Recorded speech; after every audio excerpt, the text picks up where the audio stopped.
today the Lord gives us the analogy of the waiting of an expectant mother, and also the going through this process of labor. That's what we had in the gospel. And his intention is to explain the experience of waiting for him during the time he will be away. He just ascended into heaven just recently. And also the waiting until the final establishment of the kingdom. But it's also an analogy that speaks to those times of waiting for him when we feel him absent in our lives. There are times like that when you're waiting for him to experience him and you don't, it's just he feels like he's absent. As some of you might be aware, expectant mothers, those with life in their wombs, go through a lot before they bring that life into the world. And that waiting period can be challenging on a lot of levels. It is a time of trial for them. They have to endure mood swings. They have to endure heartburn. They have to endure bloating. There are food cravings that they have to deal with. There are backaches that they have to go through. Then also there is weight gain. There is insomnia. It's a time of challenge for them. And there is also the mere anxiety of whether, am I going to carry the whole of this up to the very end? It's all part of it.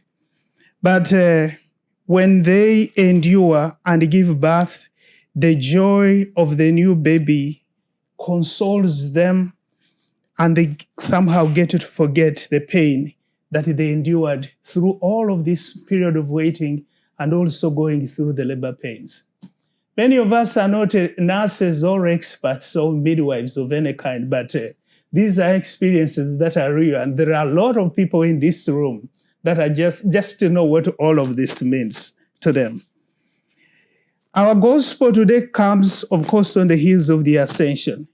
And the Lord tells his disciples before his ascension that they will go through an experience that is similar to that in terms of waiting, an experience similar to that of expectant mothers.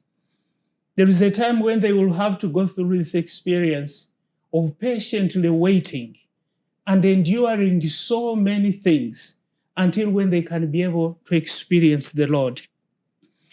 And if the disciples would go through all these trials and sorrows and challenges faithfully, there is going to be a time when times will be better, when they will be able to enjoy full communion with him, and the time when he will be able to fill their hearts, and they will have a joy as we had. No one will be able to take away that joy from them.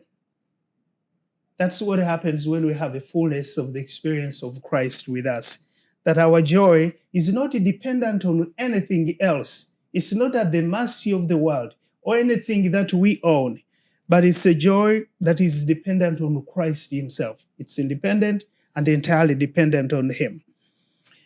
Today we have this invitation to faithful endurance. That is better said than done.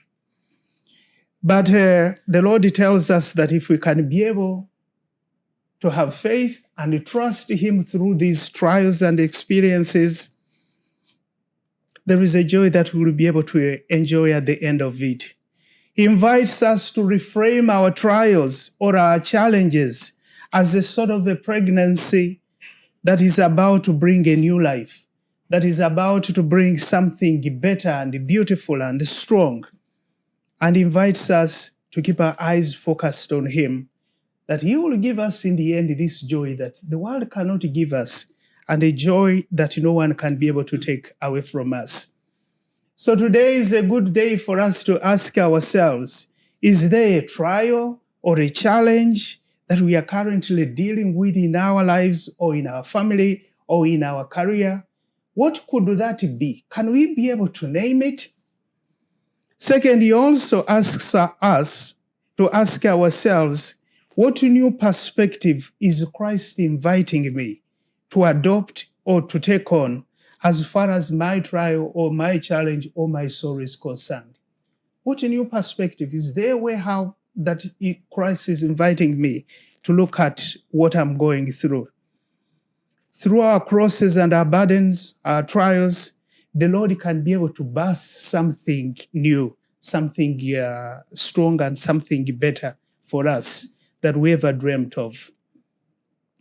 In this Mass today, may our hope in God be renewed. And in this Mass today, may we be reminded and encouraged always that no matter what the circumstances might be, the Lord has the power to turn our trials and our tragedies into blessings. Amen. Amen.